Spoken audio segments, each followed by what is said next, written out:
Today I'm looking at my oldest projector, Bolex G3, made in about 1936 or 1937. Cost then 60 guineas, which translated in today's terms something of the order of £4,000. So very much a semi-professional, top-of-the-range machine. One acquired by my father at the time to show films to his parish. Came with long throw lenses for display in community halls and the like, all silent films, 16mm and 9.5mm, so it's a bi-gauge or dual gauge projector, but with a slightly unusual combination of 9.5 amateur gauge and the 16mm gauge, which was the semi-professional but nevertheless amateur gauge in use at the time. Now, a word of caution if you are on the lookout for one of these machines, or indeed happen to have it, before you use it, because it is 75 years or older, you will need to have it thoroughly checked by an electrician. The original ones were simply joined to the mains by a twin flex cable. That's to say a 2-pin plug, a live and a neutral, but no earth wire at all.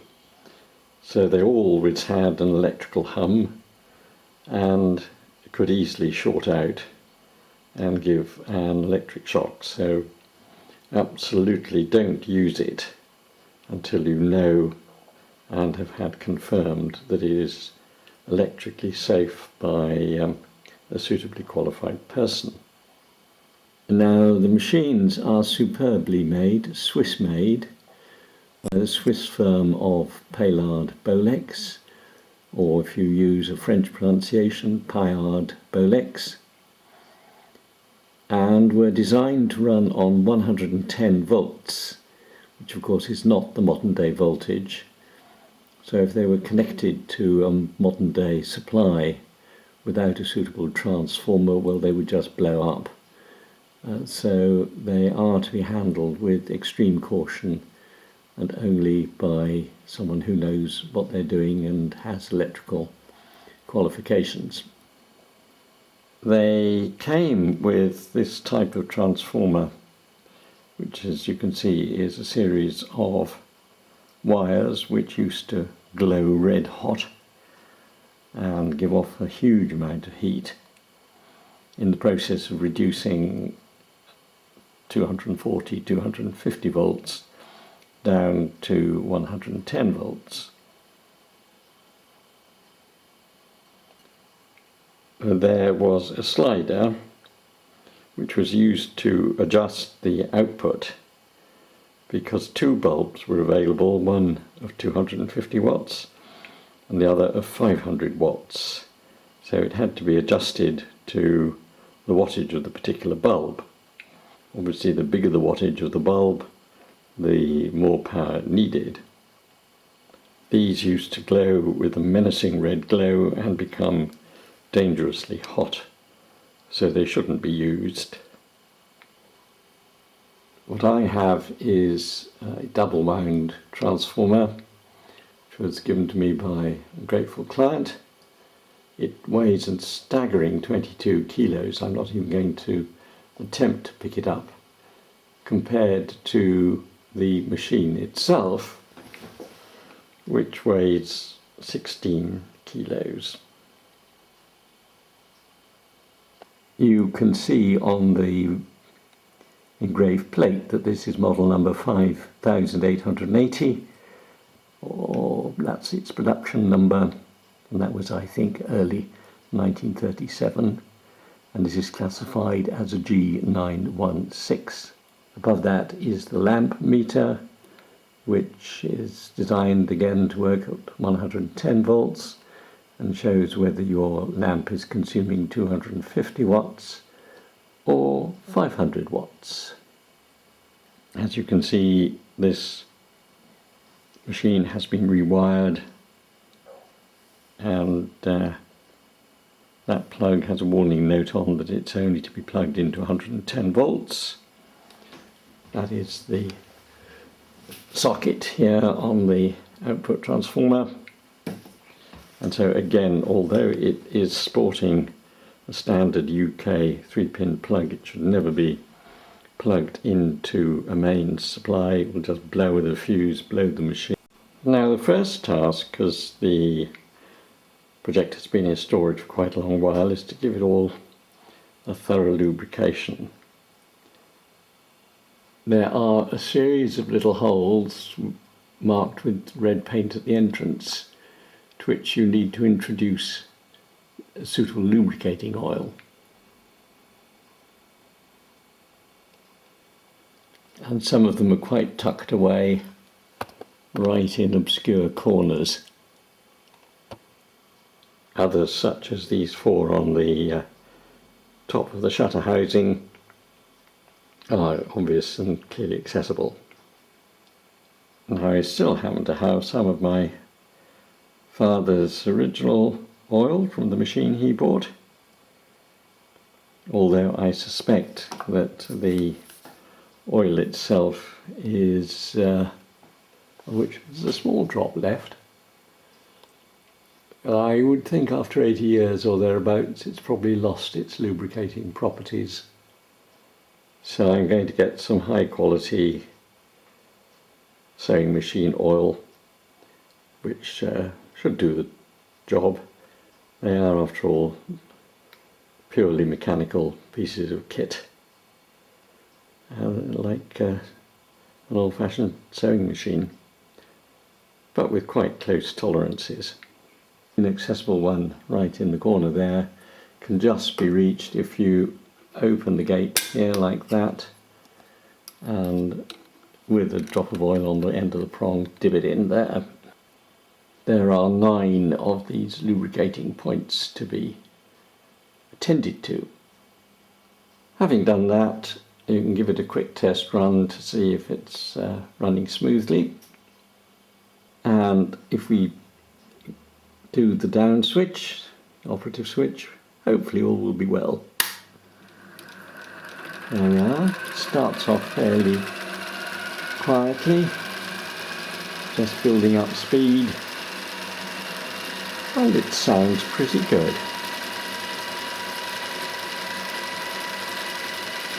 The speed is adjustable with this control. At the moment it's set on slow, that's the slowest from a few frames a second up to fast, which is 24 frames per second.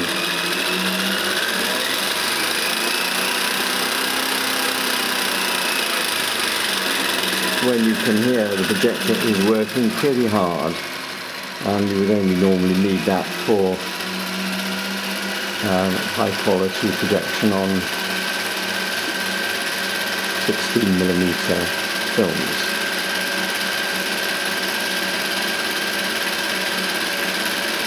Here we have the inching knob, which will be used to thread the film when we reach that point.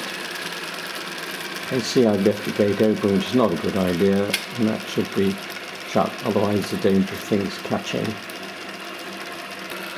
We passed that little test successfully, so I will turn it off.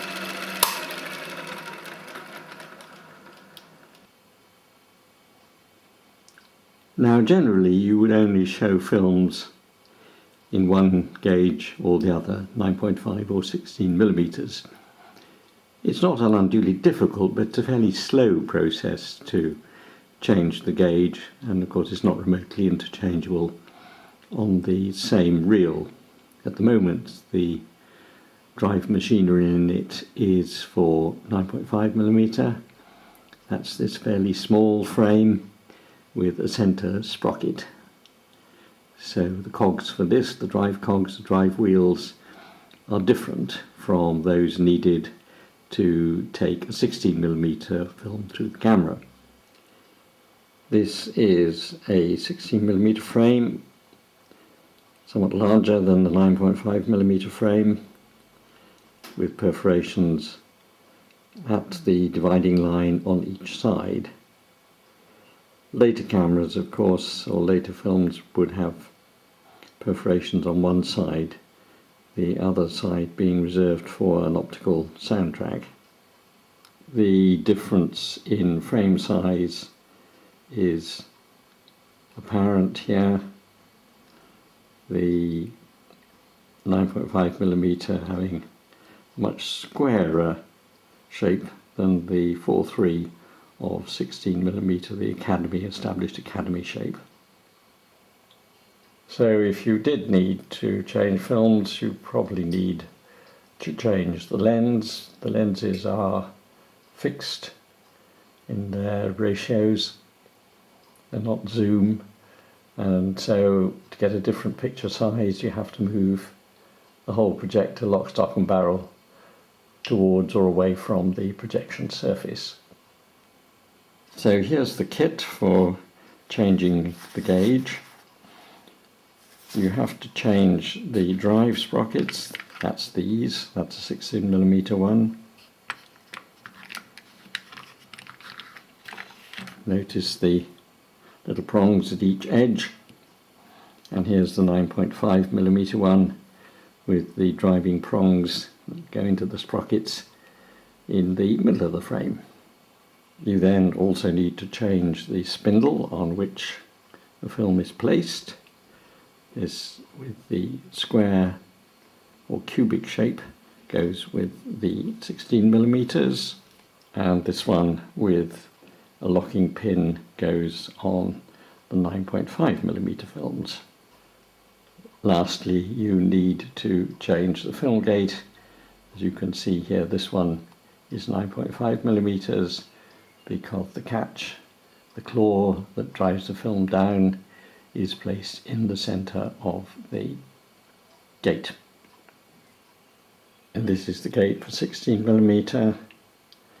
Notice that the slots for the drive are on either side of the film frame, and we have the slightly wider Academy 4.3 cutout, through which of course the film is illuminated. Lastly, of course, you have to use the right film spool. These are 200 feet, and as you can see it has a square cutout or cubic cutout, and is therefore for 16mm, and the appreciably thinner 9.5mm spool has receiving holes for the driving pin and a round centre hole for the projector. Now, of course, before commencing any film show you must check that your bulb is running and has not blown or is fused. It's relatively easy to replace the large bulb with a spring fitting of the bayonet type, easier to see on a replacement bulb. Here's one I found in an old photography shop which was closing down, and I think they let me have it at the marked price of £4.25. Vacuum filled, of course, with tungsten elements, but no integral projecting mirror. That's part of the projector. The bulb serves purely to produce a very bright white illumination from the series of 4 coils. They do come up on eBay. I've seen them marked as low as £12 or £14, but the ones that are in good condition or preferably unused are usually in the region of £35 to £40. I don't think they are made actually new today at all. Try getting it quite hard. You probably heard the click. You can obviously see the flood of light coming out, which is illuminating the film which I'm going to thread in a moment.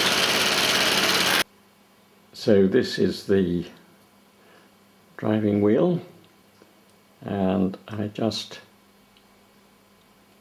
have to release this guide on this little button here, push in and slide down. The movement is very slight, but it's enough to allow the film to be threaded in. So I take off a foot or so of film, which I've done, and that will be sufficient for me to thread through the machine. So the first thread goes under the sprocket drive here. Normally I'd be doing this two-handed, but in trying to illustrate it I'm having to work left-handed, and being very right-handed it's not a natural process for me. Anyway, that's threaded in. I can feel there's a resistance. The sprocket is catching in the film holes and won't move, so I can flip the guide back up.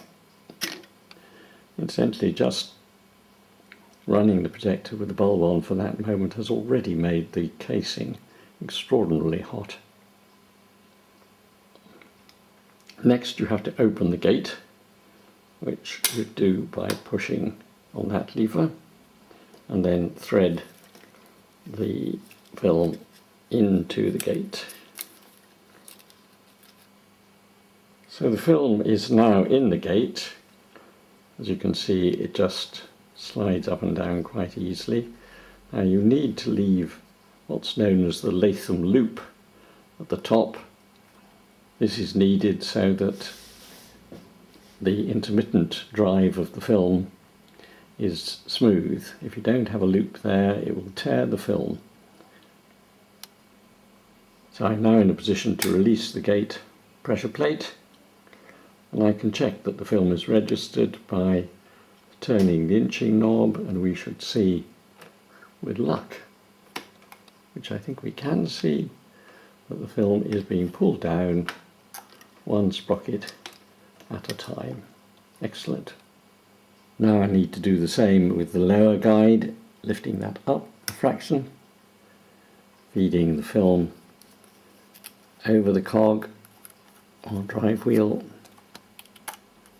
again leaving a significant loop, and I conclude by flipping the guide down so that holds the film firmly in position. It won't move, but if I turn the inching knob, we should see now that the film is being propelled step by step. It is through the gate. It's fairly hard to turn the knob because the shutter mechanics are pretty heavyweight in this projector.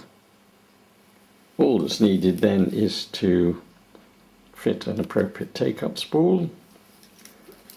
Now this is 9.5mm, so it comes with a central round hole on the spindle and a hole on either side to receive the sprig or sprocket, or pin I suppose would be the correct word.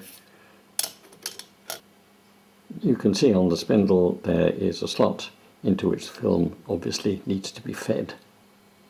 So the film is now fed into the receiving slot, which holds it tight, and I can just rotate quite freely the take-up spool, taking up the slack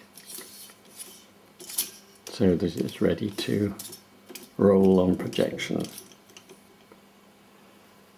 So the remaining check needed now is just to move the inching knob, as it's called, and check that both spools are turning. I'm actually turning it in reverse there, so let's turn it the other way around and it should pick up. A bit of slack between going forwards and backwards, so if I just continue a few more turns, I'm pretty sure the front wheel will turn. In fact, I'm still going backwards. So all being well, that should run contentedly, so we'll try that. So turn it off, and I will turn it off at the mains now so that it's electrically safe.